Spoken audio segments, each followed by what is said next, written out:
नमस्कार बंधुओं, ओम नमो भगवते रुद्राय नमः। सभी को आपके अपने YouTube चैनल सनातनी शैलेंद्र शास्त्री पर बहुत बहुत हार्दिक स्वागत है।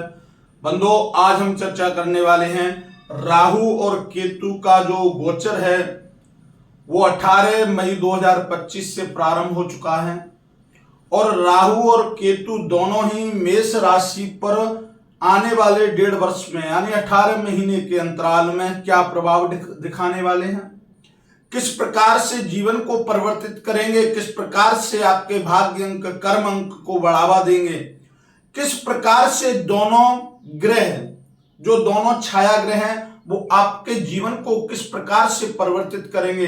देखिए, राहु तो स्वतः ही आपके लिए लाभकारी है।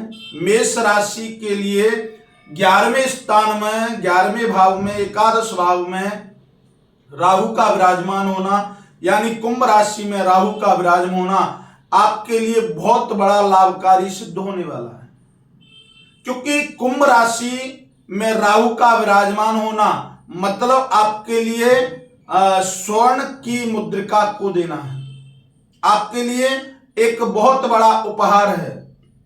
देखिए, चर्चा करेंगे राहु और केतु की, किस प्रकार से राहु आपको यहां लाभ देंगे, किस प्रकार से राहु आपको यहां छलने वाले हैं, किस प्रकार से राहु आपको लाभ देंगे, किस प्रकार से राहु आने वाले समय में फंसा भी सकते हैं आपको, किसी रूप से बुद्धि को भ्रमित करके आपको फंसाने का षड्यंत्र कर सकते हैं राहु। तो कैसे किस प्रकार केतु आपको बचाएंगे, केतु किस प्रकार से आपका बैसाखी बनेंगे, आपका सहारा बनेंगे, ये सारी चर्चाएं हम इस वीडियो के माध्यम से करेंगे। कृपा करके वीडियो को अंत तक अवश्य देखिएगा।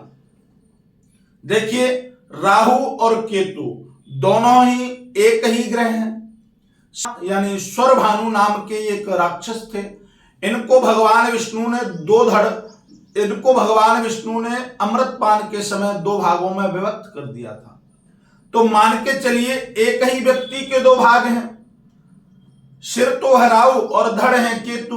अब राहु अकेले हो तो भी कार्य पूर्ण नहीं हो सकता और केतु अकेले हो तो भी कार्य पूर्ण नहीं हो सकता। यहां दोनों ही ग्रह आपके लिए लाभकारी स्थान पर विराजमान है। यहां राहु आपके इच्छा वाले भाव पर, मोक्ष वाले भाव पर विराजमान है, आपकी मृत इच्छाओं वाले भाव पर विराजमान है, आपकी मृत इच्छाओं वाले भाव पर विराजमान है। और यहाँ केतु आपके संतान सुख, आपके जीवन के सुख के भाव पर विराजमान है।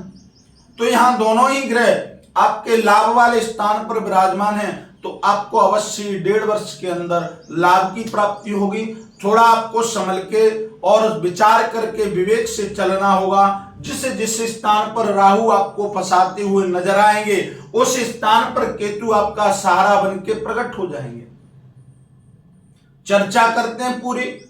यहां से राहु आपकी जो पंचम दृष्टि है आपके 3य भाव पर पड़ती है और 3य भाव आपका पराक्रम का, साहस का, आपके भाई बहन बंधुओं का है। यहां आपको राहु लाभ देने के लिए संगत है। लाभ आपको अनायास ही प्राप्त होगा, इसमें कोई दोहराए वाली बात नहीं है। राहु मेष राशि वाले जातकों के लिए भाई बंधुओं से पराक्रम को बढ़ाने वाले, साहस को बढ़ाने वाले सिद्ध होने वाले हैं। यहां से राहु आपके 7म दृष्टि जो है आपके 5म भाव पर पड़ती है। अब 5म भाव पर केतु विराजमान है तो यहाँ राहु का कोई बस नहीं चलेगा। केतु का भाव रहेगा, यहाँ केतु ही अपने स्वयं के निर्णय करता रहेंगे। यहाँ 9वीं दृष्टि आपके 7म भाव पर पड़ती है। राहु 9वीं दृष्टि का पात करते हैं जो आपके 7म भाव पर पड़ती है। यहाँ 7म भाव पर आपको दाम्पत्य जीवन, आपके पार्टनरी, आपके बिजनेस, आपके व्यापार, आपके कर्म में सब में राहु लाभ देने वाले हैं। अब बात आती है कि ये फंसाएंगे किस जगह, ये आपको हानि किस जगह दे सकती है, ये किस प्रकार से आपको आपके चलते हुए कार्य को बिगाड़ने की संभावना कर सकते हैं। देखिए, राहु है आपका भ्रम, राहु है आपकी माया और राहु है आपका छल। यहां आपके सारे कार्य ठीक ठाक चल रहे होंगे, आपके मन में इच्छाएं प्रबल हो रही होंगी कि मैं अपने कार्य को, कर्म क्षेत्र के, व्यापार वाणिज्य क्षेत्र को और बढ़ाऊं और आगे बढ़ाऊं। तो वहां पर आपको भ्रम पैदा होगा, वहां आपके साथ छल होगा। वहां आपको जिस व्यक्ति पर विश्वास नहीं करना चाहिए उस व्यक्ति पर भी अत्यधिक विश्वास कर लेंगे। और यहां जैसे ही आप विश्वास करेंगे यहां राहु आपको भ्रमित कर देंगे और आपके साथ छल हो जाएगा और आप किसी न किसी कार्य में अनायास ही फंस जाएंगे। अब जैसे ही आप फंसते हुए नजर आते हैं तो वहां आपको केतु का सहारा लेना है। अब केतु का सहारा कैसे लेना है, केतु को वैशाखी कैसे बनाना है, ये आपके पंचम भाव में विराजमान है, यानी आध्यात्मिक धर्म भाव वाले विराजमान है। ये आपको धर्म से जोड़ने वाले हैं। ये पंचम भाव में बैठकर आपसे कह रहे हैं कि आप धर्म से जुड़िए, धर्म की पुस्तक पढ़िए, धर्म का क्षेत्र में जाइए, मंदिर प्रांगण में जाइए, आप धर्म की कोई भी कथा श्रवण कीजिए, यानी सीधे तौर पर डायरेक्ट इनडायरेक्ट धर्म से जुड़े रहिए। जब आप धर्म से जुड़े रहेंगे तो यहां जो राहु जब आपको फंसाने की कोशिश करेंगे तो केतु यहां आकर आपको वहां उस स्थान से निकाल लेंगे। यहां केतु आपका बचाव करेंगे क्योंकि राहु भी केतु का ही अंग है। तो केतु राहु और राहु केतु एक दूसरे की मानने वाले हैं। तो फिर आपको यहां केतु सहारा बनकर आपको उस भमर्स जाल से, उस संकट से बाहर निकालने का कार्य केतु करेंगे। केतु यहां आपके लिए लाभकारी सिद्ध होंगे।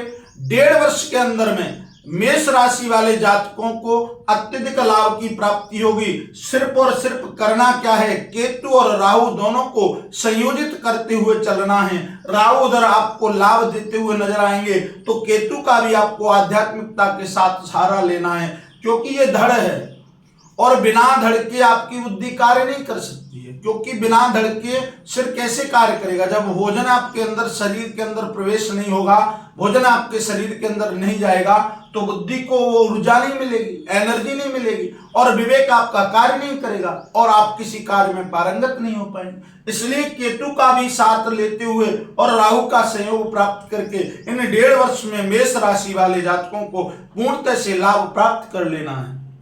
सभी जातकों से अनुरोध है, जिन्होंने अभी तक हमारे चैनल को सब्सक्राइब नहीं किया वो कृपया करके चैनल को सब्सक्राइब करें, वीडियो को लाइक करें और जो भी जातक अपनी कुंडली का भाग्य फल कर्म फल जानना चाहता है वीडियो के माध्यम से चल रहे नंबरों से हमसे संपर्क करें। हम आपकी पूर्णतः सहायता करेंगे। आज के लिए बस इतना ही। कल फिर एक नई राशि एक नए विषय के साथ आपके सामने प्रस्तुत होंगे। तब तक के लिए ओम नमो भगवते रुद्राय।